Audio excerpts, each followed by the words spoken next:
15절에서 29절 간단히 이어서 3장에 있는 지난 시간에는 전반부라고 이렇게 말씀을 드릴 수 있겠는데 14절까지 말씀을 나누었고 오늘 15절서부터 29절까지 말씀을 같이 나누도록 하겠습니다.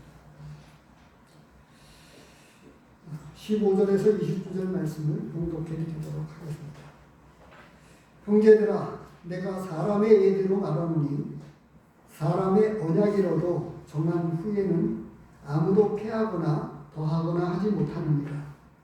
이 약속들은 아브라함과 그 자손에게 말씀하신 것인데 여럿을 가르쳐 그 자손들이라 하지 아니하시고 오직 한 사람을 가르쳐 내 자손이라 하셨으니 곧 그리스도라. 내가 이것을 말하노니 하나님께서 미리 정하신 언약을 430년 후에 생긴 율법이 폐기하지 못하고 그 약속을 헛되게 하지 못하리라. 만일 그 유업이 율법에서 난 것이면 약속에서 난 것이 아니니라. 그러나 하나님이 약속으로 말미암아 아브라함에게 주신 것이라. 그런즉 율법은 무엇이냐? 범법함으로 더하여진 것이라. 선사들을 통하여 한 중보자의 손으로 베푸신 것인데 약속하신 자손이 오시기까지 있을 것이라. 그 중보자는 한 편만 위한 자가 아니나 하나님은 한 분이십니다. 그러면 율법이 하나님의 약속들과 반대되는 것이냐? 결코 그럴 수 없느니라. 만일 능히 살게 하는 율법을 주셨더라면 의가 반드시 율법으로 말미암았으리라. 그러나 성경이 모든 것을 죄 아래 가두었으니 이는 예수 그리스도를 믿음으로 말미암는 약속을 믿는 자들에게 주려 합니다. 믿음이 오기 전에는 우리가 율법 아래 매임바 되고 계시될 믿음의 때까지 갇혔느니라. 이같이 율법이 우리를 그리스도께로 인도하는 초등교사가 되어 우리로 하여금 믿음으로 말미암아 의롭다함을 얻게 하려 합니다.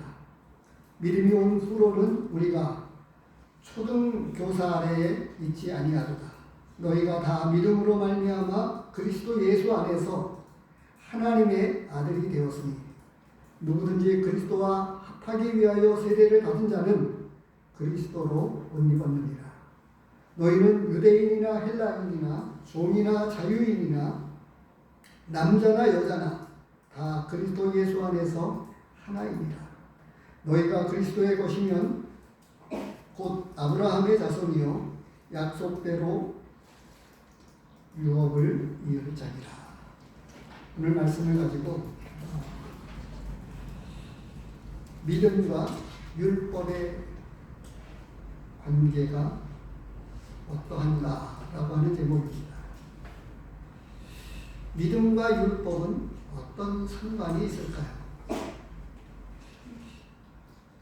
전에 한번 어떤 말씀을 나누다가 율법에 관한 말씀을 잠시 드린 적이 있습니다.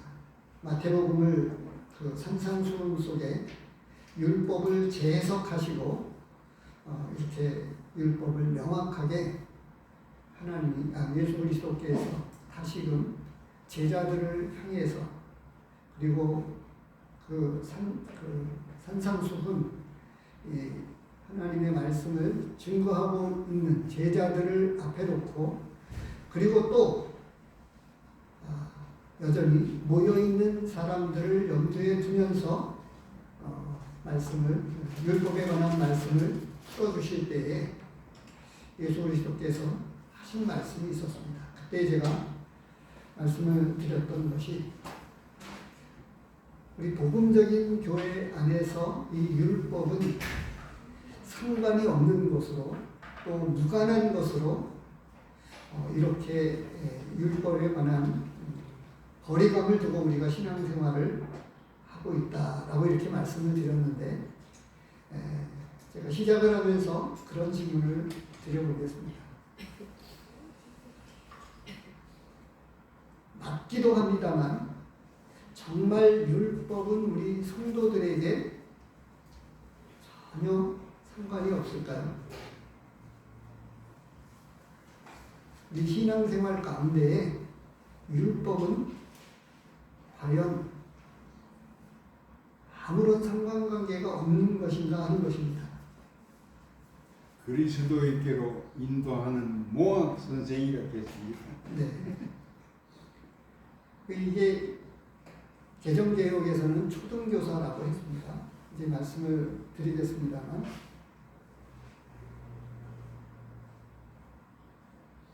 상당히 이 율법은 오랜 기간 동안 이스라엘 백성들에게 어떤 큰 정신적인 역할을 했습니다.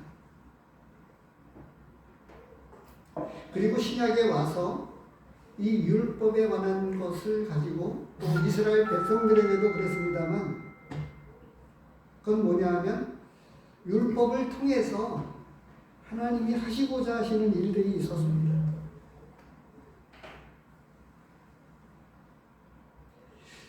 오늘날 구원받았다고 하는 성도님들에게 정말 신앙생활의 그 중추적인 그 힘이 되고 정신적인 어떤 것들이 되는 것이 있다면 무엇일까요?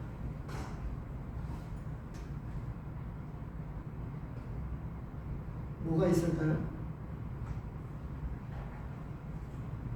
예배입니까? 흔하게 이제 표현하는 대로 우리가 말씀을 이렇게 표현한다고 하면 무엇이 있겠습니까?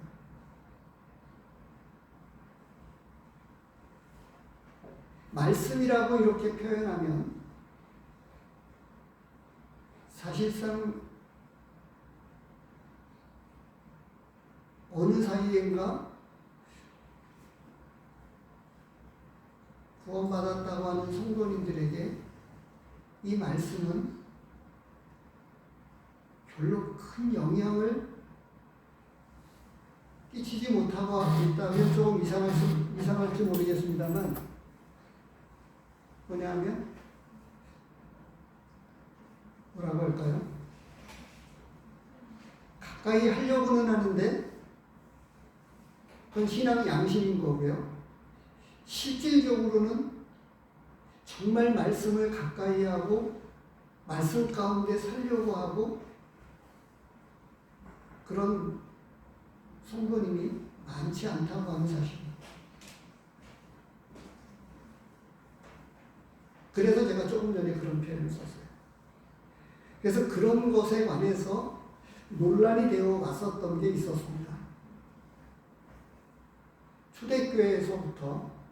그래서 계속 갈라디아서가 말씀하고 있는 게 뭡니까? 유대주의 율법을 버려서는 안 된다라고 하는 거예요. 율법을 지켜야 된다라고 하는 것이 초대교회 때에서부터 논란이 되어 왔었던 거예요.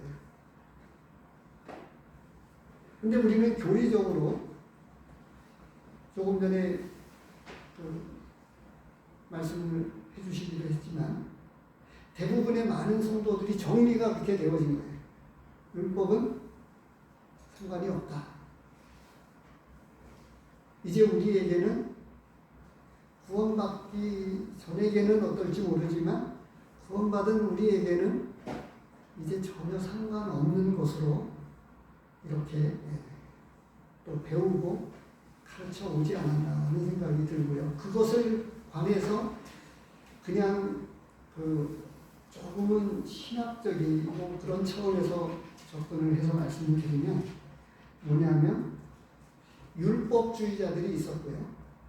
무율법주의자들이 있었습니다. 우리는 율법주의자들은 아니에요. 그리고 이제 많은 교회에서는 그것이 명확하게 교리적으로 구분이 모호해서 율법을 지키라고 하는 것도 있고 또 율법과 상관이 없다고 하는 것도 있습니다. 그래서 이게 혼재되어 있어가지고 율법을 아주 버리지도 못한 채로 또 아주 그것을 끌어안지도 못하는 가운데서 애매한 모습을 취하고 있는 이런 과정이 아닐까 하는 생각이 듭니다. 그게 일부일지 모르겠습니다. 우리 성도님들에게 한번 질문을 드리고 싶은 거예요. 저 역시도 많은 부분을 그렇게 생각을 해왔는데 마태복음을 그리고 깊이 있게 말씀을 보면서 이것에 관해서 조금 더 깊이 있게 말씀을 전하거나 깊이 있게 다루지 못했지 않았나 하는 생각이 드는 것입니다. 오늘 본문에서 무엇을 말씀해 주고 있냐면 율법이 전혀 상관이 없다 이렇게 말씀하시지 않고 있어요. 우선 한 구절을 제가 꼬집는 게 아니고요. 특별한 표현이기 때문이 아니라 21절을 보십시오. 뭐라고 되어 있어요? 그러면 율법이 하나님의 약속들과 반대되는 것이냐 이렇게 말씀하고 있어요. 자, 오늘 말씀을 드리면서 진행을 하겠습니다. 제가 이 논란이 되고 있는 무율법주의, 그러니까 율법은 전혀 우리 상관이 없다. 아니 율법은 상관이 조금 있다. 그래서 율법주의자들은 아니지만 율법주의자와 비슷한 액션을 취하는 경우에 이런 경우에 교회와 성도들이 뭐 많다고 표현해야 좋을지 뭐 덜어는 있다고 표현해야 될지 우리 성도님들이 그렇게만 말씀을 드려도 분별이 되리라고 생각이 되었어요. 우리는 어떤 경우일까요? 무율법주의자입니까?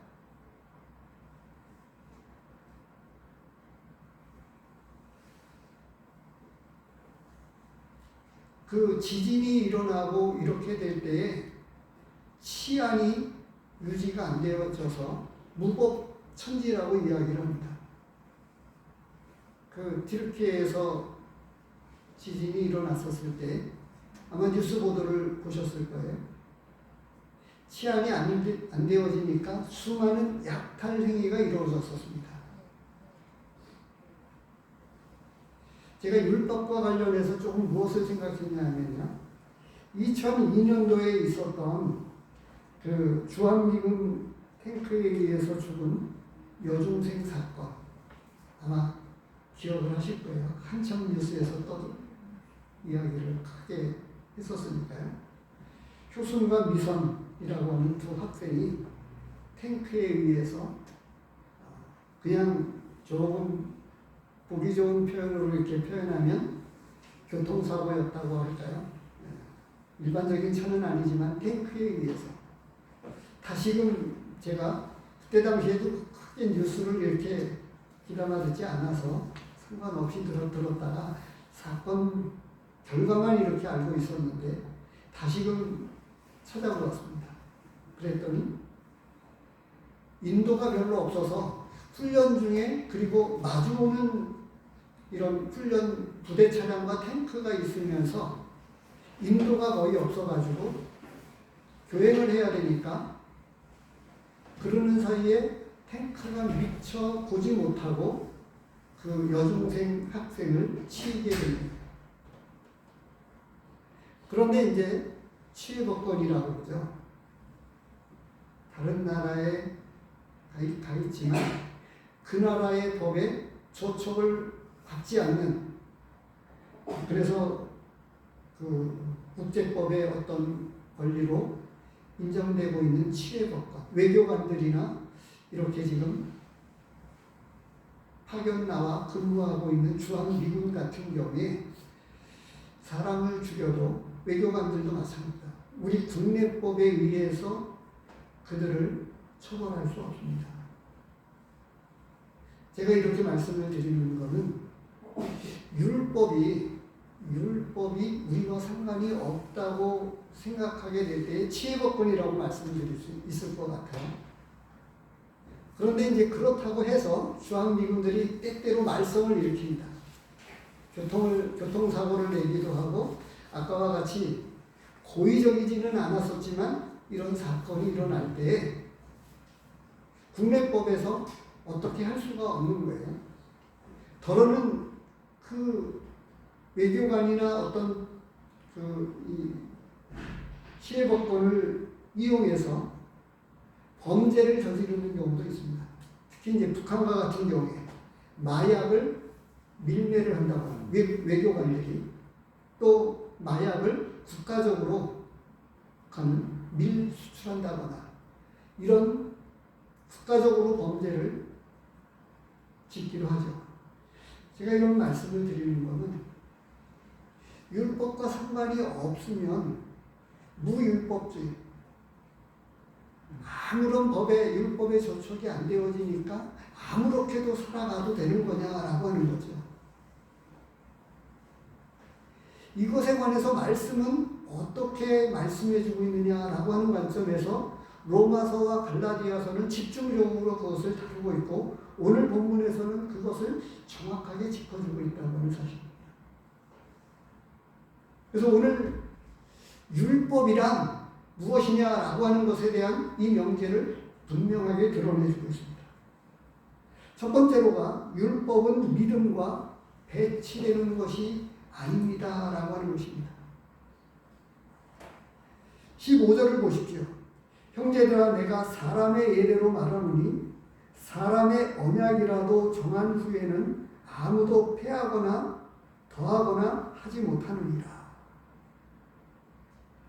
이 18절까지 나오는 말씀에 관해서 이야기하고 있는 것은 믿음을 이야기하고 있습니다. 바로 그것이 16절에서 15절은 사람의 언약이라도 함부로 폐하지 못한다 이렇게 되어 있고 그 하나님께서 약속해 주신 언약이라고 표현하고 있는, 그래서 신학적으로는 언약주의라고 이야기를 하는데요. 구약에 있었던 복음입니다. 아브라함에게 주신 믿음의 복. 근데 그 내 자손이라고 이렇게 복수로 이야기하지 않고 단수로 이야기하고 있기 때문에 16절에서 내 자손이라 하였으니 라고 해가지고 그리스도를 가리켰다. 이렇게 말씀을 명확하게 풀어서 말씀해 주시고 있습니다. 그래서 이 믿음이라고 하는 놀라운 가치를 이야기하면서 율법과의 관계를 말씀하기 위해서 믿음이라고 하는 것을 먼저 정확하게 풀어서 말씀을 해주고 있다고 하는 거예요. 그것은 율법이 믿음과 배치되어지는 것이 아니다라고 하는 것입니다. 믿음의 약속 이후에 율법이 온 것이다. 약간의 관계를 말씀해 주고 있죠. 그래서 이 430년이 지난 이후에 이 율법이 제정이 되었다. 하나님께서 주셨다. 이렇게 말씀해 주시고 있습니다. 이런 가운데서 계속 풀어나가고 있는 것은 무엇이냐면 율법과 믿음은 다르지만 하나라고 말씀해 주고 있습니다. 그것을 곰곰이 18절까지 말씀을 보시기 바랍니다. 만일 그 유업이 율법에서 나는 것이면 율법과 믿음이 엄격하게 구분되어지고 다른 것이지만 율법의 역할이 있다라고 하는 것을 이제 이후에 말씀을 하고 있습니다. 그런데 이 율법은 궁극적으로 가서 이제 나중에 하나의 명제로 말씀을 드리고 있는데 그건 뭐냐면 부가적인 그 하나의 수단으로 혹은 아까 그 몽학전생이라고 표현하고 있는 믿음을 더 드러내기 위해서 율법이 주어졌다. 이렇게 말씀해 주고 있는 거예요. 그래서 21절 말씀을 꼬집어서 명확하게 이 질문 형식으로 믿음의 성도들에게 제시해 주고 있는 거예요. 여기서 말씀을 드리는 것은 뭐냐면 성도들이, 구원받은 성도들이 하나님의 말씀을 가지고 있으면 다행인데 그렇지 않은 가운데서 그러니까 무법지대라고 이 아까 그 튀르키예 지진 사건 났었을 때 치안이 유지가 안 되어지는 그 사건과 같이 만약에 무법천지가 되고 무정부가 되어지면 어떻게 되겠어요? 통치가 이루어지지 아니하고 목소리 큰 사람이 이기는 거고 그렇게 되는 거예요. 그런데 구원받았다고 이야기를 하면서 말씀이 법이어야 되는데 그렇다고 말씀을 또 가지고 있지도 않아요.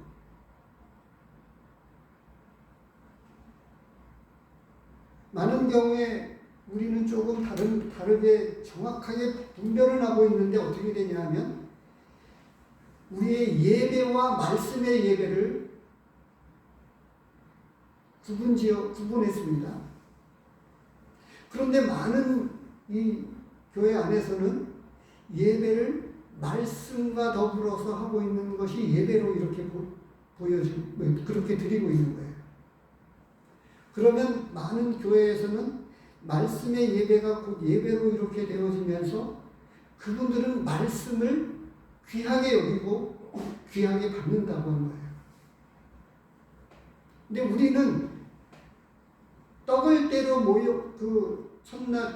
안식 후 첫날 떡을 때려 모였다고 하는 말씀과 더불어서 성찬 예배를 중심으로 예배를 드리니까 말씀은 별도죠. 별도라고 생각을 많은 성도님들이 하고 계시는 거예요. 그러다 보니까 말씀은 성경 공부와 말씀을 듣는 것과 이런 것들은 약간의 신앙생활의 유익 차원이고 그런 쪽에서 접근이 되는 것이 아닌가 하는 것입니다.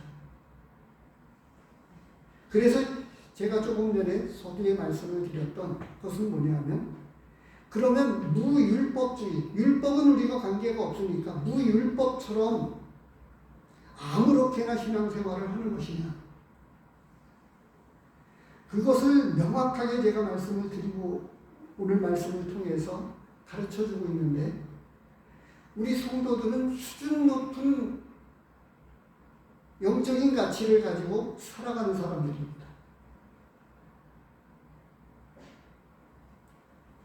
도덕이나 윤리, 이 세상적 가치 기준에 보다는 차원이 다른 아주 그보다 훨씬 높은 영적인 차원에서의 가치를 바라보기 때문에 요셉이 어떻게 했습니까?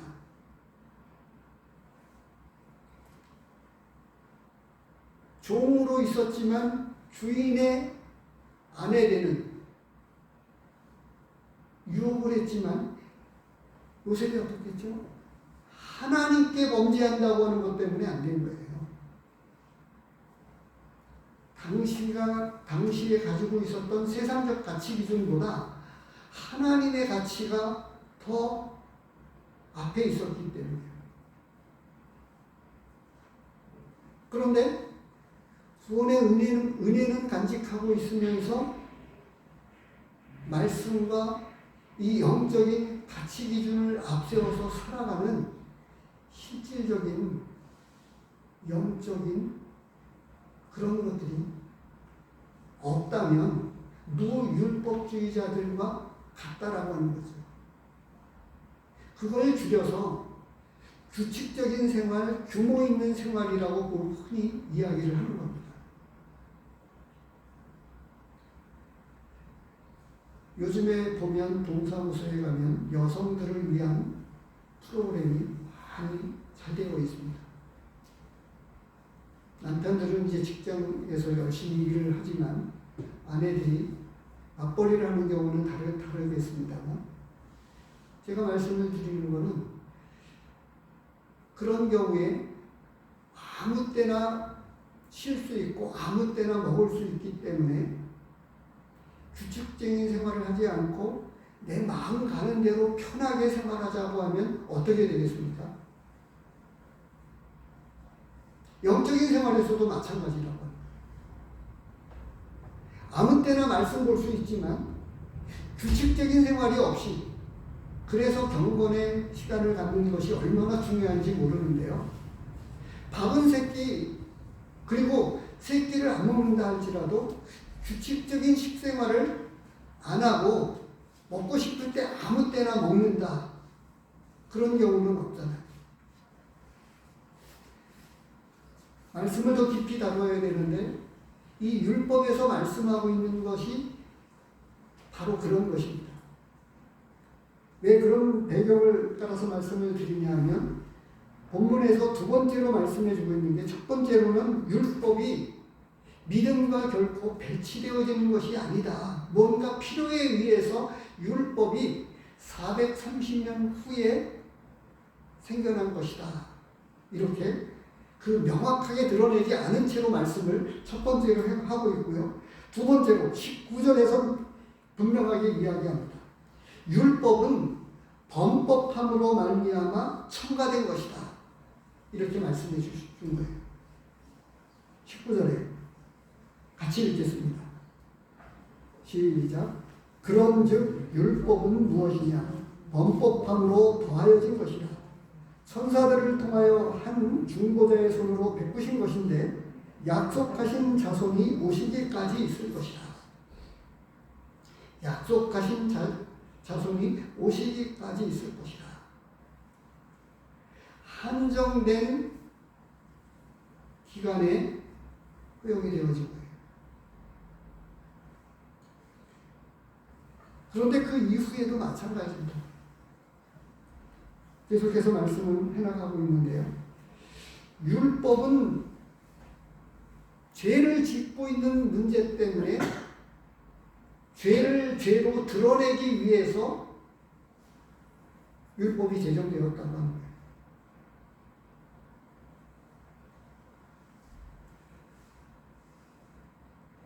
우리에게 밀접하게 연관되어 있는 헌금을 예를 들까요? 11조. 자유라고 하는 그 속에서 헌금을 어떻게 하고 있습니까? 나름대로 정해서 하는 성도님들이 계십니다만 어렴풋하게 어떻게 하고 있나요? 우리는 그것을 밝힐 수 없습니다만 많은 교회에서 보면 11조만큼은 적어도 제대로 드려야 된다라고 하는 쪽에서 가르쳐지고 있습니다. 근데 11조는 이미 아브라함 때서부터 있었고 율법이 있기 전서부터 있었고요. 그리고 율법을 통해서 분명하게 말씀을 하시면서 시험하여보라. 이렇게까지 말씀을 하고 계세요. 그럼에도 불구하고 신약의 원리는 또 명확하게 가르쳐주는데 마음에 정한 대로 할 것이요 하고 기쁨으로 자원함으로 드려야 된다. 이렇게 말씀을 해주고 있죠. 그러면 진짜 나를 예수님의 그 보혈을 흘리셔서 구원해 주셨는데 그냥 드리기만 하면 되고 내가 이만큼 드려도 법으로 정해놓은 게 없으니까 11조가 법이 아니니까 해가지고 그냥 아무렇게나 헌금을 하면 되느냐고 하는 거죠. 지금 이 11조와 관련해서 율법의 역할이 비슷한 역할, 우리 성도님들에게 좋은 관심을 가져야 되고 상관이 있다라고 하는 것을 말씀은 우리에게 가르쳐주고 있기 때문에 제가 그렇게 말씀을 드리는 것입니다. 그래서 죄를 죄로 드러내시기 위해서 율법을 주신 거예요. 우리와 같습니다. 오늘도 제가 기도 가운데 아침 기도 가운데 올렸습니다만 사무엘상을 잠시 보도록 하겠습니다. 12장을 보겠습니다.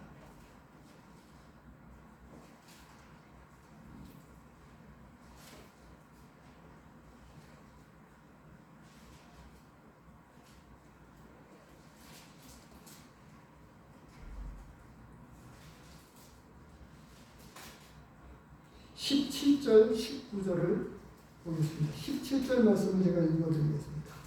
오늘은 밀대는 때가 아니냐. 내가 여호와께 아뢰리니 여호와께서 무리와 비를 보내사 너희가 왕을 구하닐 곧 여호와의 목전에서 범한 죄악이 큼을 너희에게 밝히 알게 하시리라. 왕을 구한 것이 하나님 앞에 얼마나 큰 죄이었는가를 백성들이 제대로 깨닫기를 원했어요. 그래서 그걸 하나님께 아뢰서 하나님께서 그것을 드러내실 것이다 라고 백성들에게 사무엘이 지금 선포하고 있습니다. 그런 가운데서 농사철에 하나님의 능력을 가지고 어떻게 했습니까? 우레와 비를 보내주셨어요. 가물었는데 하나님이 놀라운 능력으로 지금 우리나라도 얼마나 특별히 호남지역 이 가뭄이 심한지 농사 짓는 사람들이 이구동성으로 이야기를 합니다. 이런 때 하나님께서 기후제를 백성들이 그렇게 해서가 아니고 하나님께서 믿는 성도들의 기도를 들어주셔서 우레와 비를 주셔서 거기서 하나님의 능력을 보면서 백성들이 하나님을 두려워하기 시작했어요. 그래가지고 19절에 그들이 회개하면서 고백을 합니다. 뭐라고 하죠? 모든 백성이 사무엘에게 이르되 당신의 종들을 위하여 당신의 하나님 여호와께 기도하여 우리가 죽지 않게 하소서.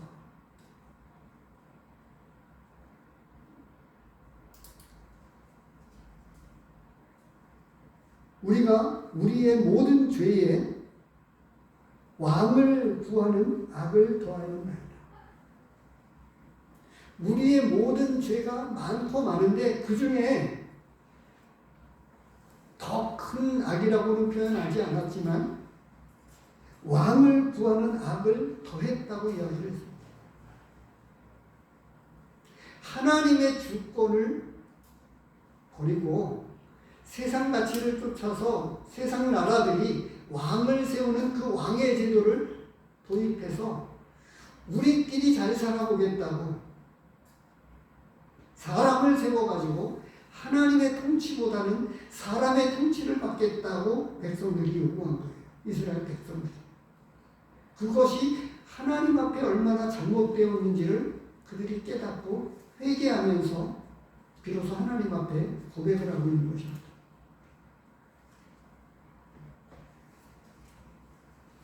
무슨 말씀이냐면 이스라엘 백성들이 나름대로의 하나님의 말씀을 가지고 있었는데 말씀을 버린 거예요. 우상을 섬겼습니다. 그러니까 그 앞에 지금 열어보셨습니까? 그 12절에 보면 너희가 암몬 자손의 왕 나하스가 너희를 치러 옴을 보고 너희의 하나님 여호와께서는 너희의 왕이 되심에도 불구하고 너희가 내게 이르기를 아니라 우리를 다스릴 왕이 있어야 하겠다 하였다. 하나님께서 암몬 자손의 왕 나하스를 붙여가지고 이스라엘 백성들을 멸하시려고 징계하시려고 붙이신 거예요. 하나님은 이렇게 이방 족속들을 붙이셔서 이스라엘 백성들을 연단하셨는데 궁극적으로는 하나님의 말씀을 버리고 우상을 섬기고 이렇게 하니까 그 죄를 드러내기 위해서 어떻게 하셨느냐? 율법을 주셨다고 하는 거예요. 법이 없으면 죄가 안 드러나는 거예요. 저촉되는 법이 없으니까 죄가 아닌 거죠.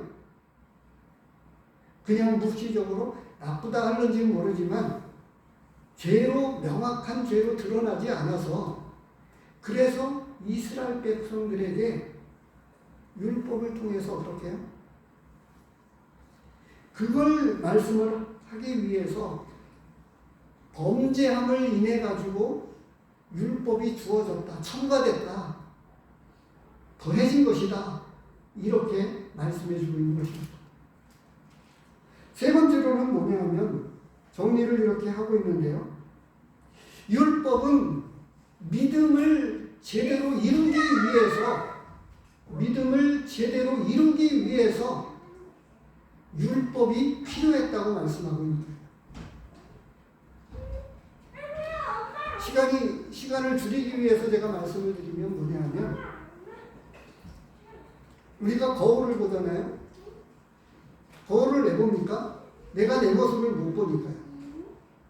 율법이 거울의 역할을 하고 있다고 아주 쉽게 표현해서 제가 그렇게 시간을 줄이기 위해서 말씀을 드립니다. 어디 헝클어진 데가 어디 있는지, 뭐가 잘못되어 있는지, 화장이 잘못되어 있는지 어떻게 확인할 수 있어요? 다른 사람이 지적해주고 코치해주면 좋지만 항상 붙어있지 않으니까요. 그걸 오늘날 문명의 일기 가운데 어느 날 거울을 통해서 내 모습을 볼 수 있게끔 거울이 만들어진 거예요. 이 율법을 통해서 내가 하나님 앞에 얼마나 잘못되었고 죄를 범하고 있는지를 율법을 통해서 보게 해주신 거예요. 그걸 21절에서 말씀하고 있는 거예요. 꼬집어서 질문 형식으로 갈라디아 교회의 성도들에게 주어졌던 말씀. 율법이 하나님의 약속들과 반대되는 것이냐? 아니다라고 하는 것입니다. 하나님 앞에서 얼마나 잘못됐는지를 율법을 통해서 드러내시는 그런 과정들을 통해서 하나님께서 말씀해 주시고 있는 것입니다. 그래서 줄여서 말씀을 드리면 율법이 거울을 통해서 나의 더러운 모습을 보게 하는 것입니다. 근데 우리는 언제나 신분적인 것과 교리적인 것만 앞세워가지고 나는 구원받았다, 하나님의 은혜를 입었다 라고 이야기하면서 무율법주의자. 어떻게요? 은혜만 강조하고 이렇게 하면서 말씀도 그렇다고 묵상 안 하고 말씀과 상관없이 살면서 나는 하나님의 자녀다라고 하면 안 되잖아요. 시간이 너무 한정되어 있어서 이 많은 시간들을 나눌 수 없습니다만 그것을 다음 시간에 이걸 한 번 더 해야 될지 모르겠습니다만 야고보서 말씀을 잠시 보도록 하겠습니다.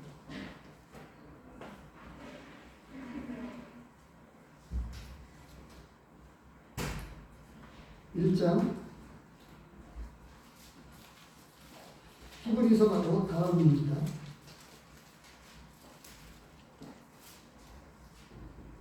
1장 25절입니다.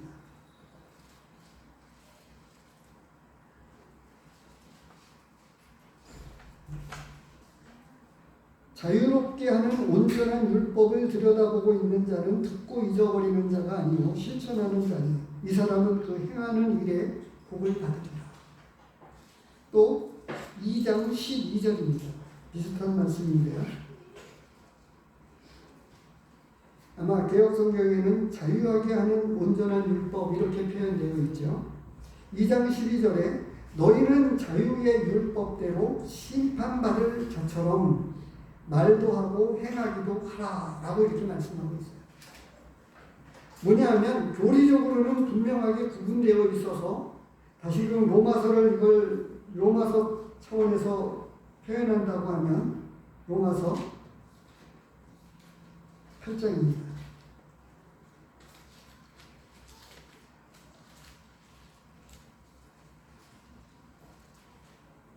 2절입니다.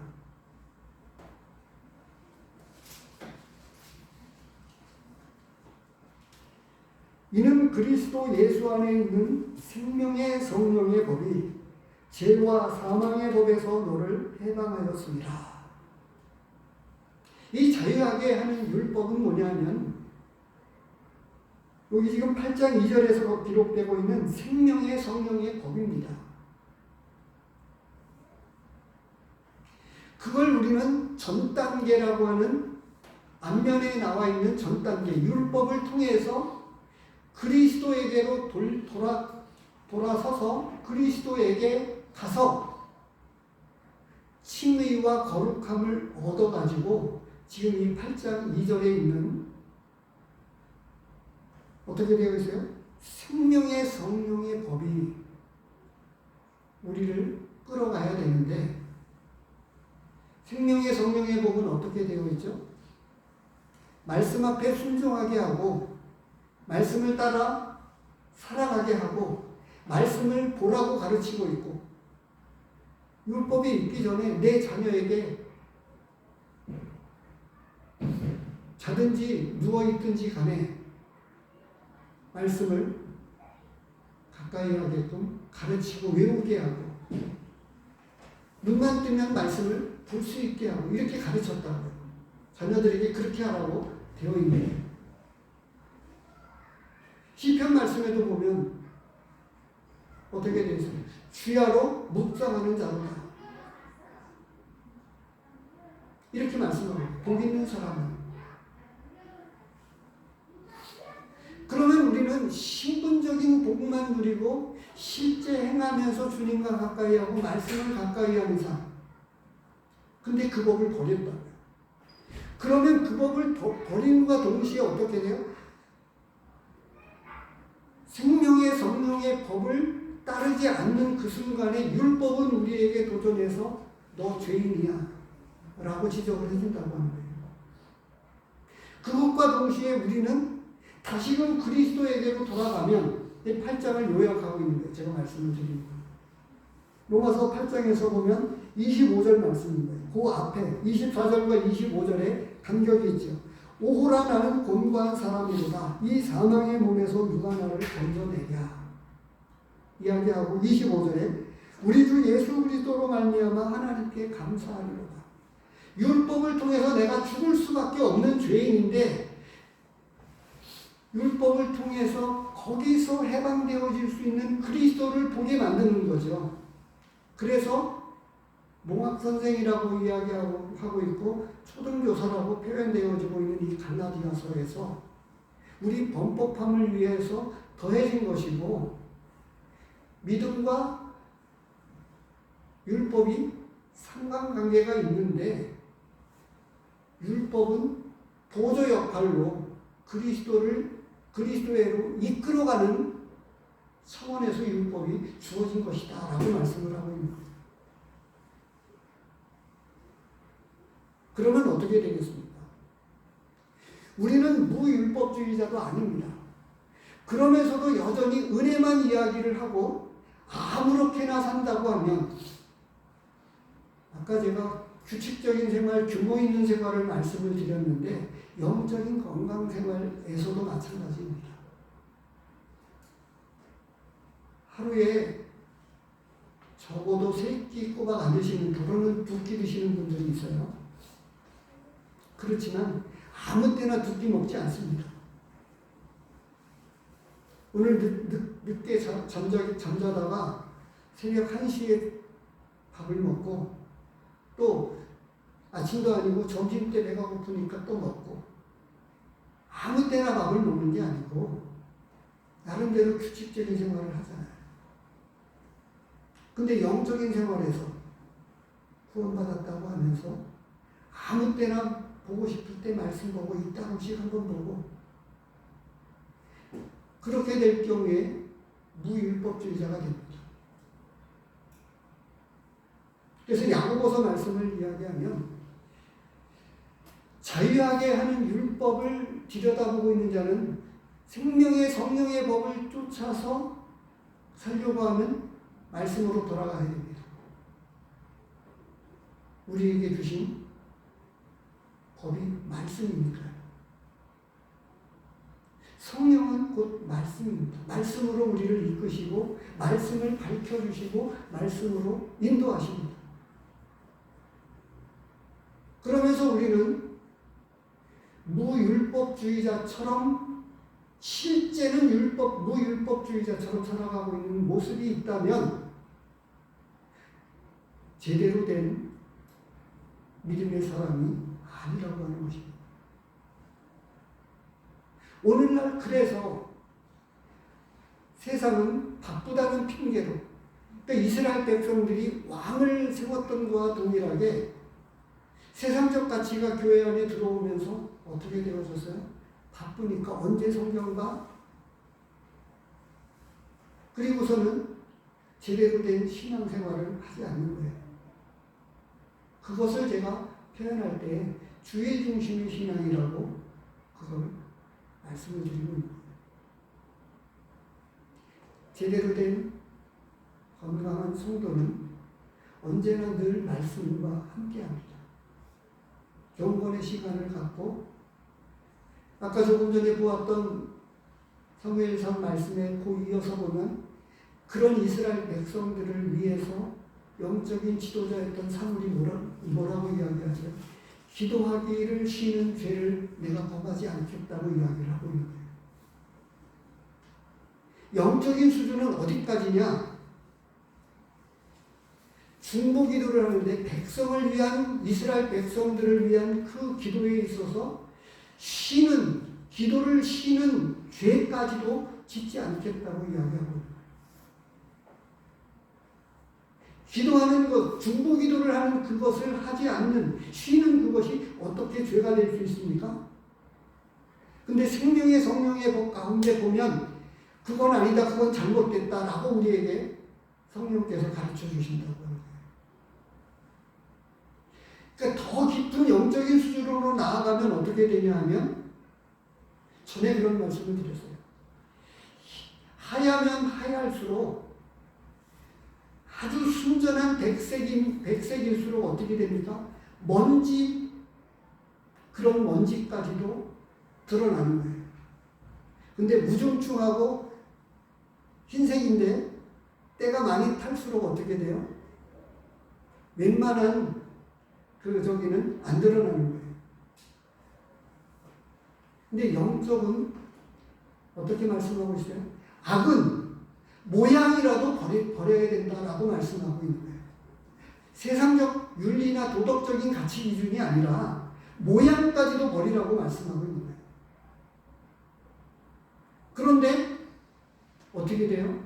성도들이 어떻게 살아가고 있습니까? 보조교제로 율법을 주셔서 거울을 통해서 내 모습을 보면서 내가 하나님 앞에서 잘못 살고 있구나.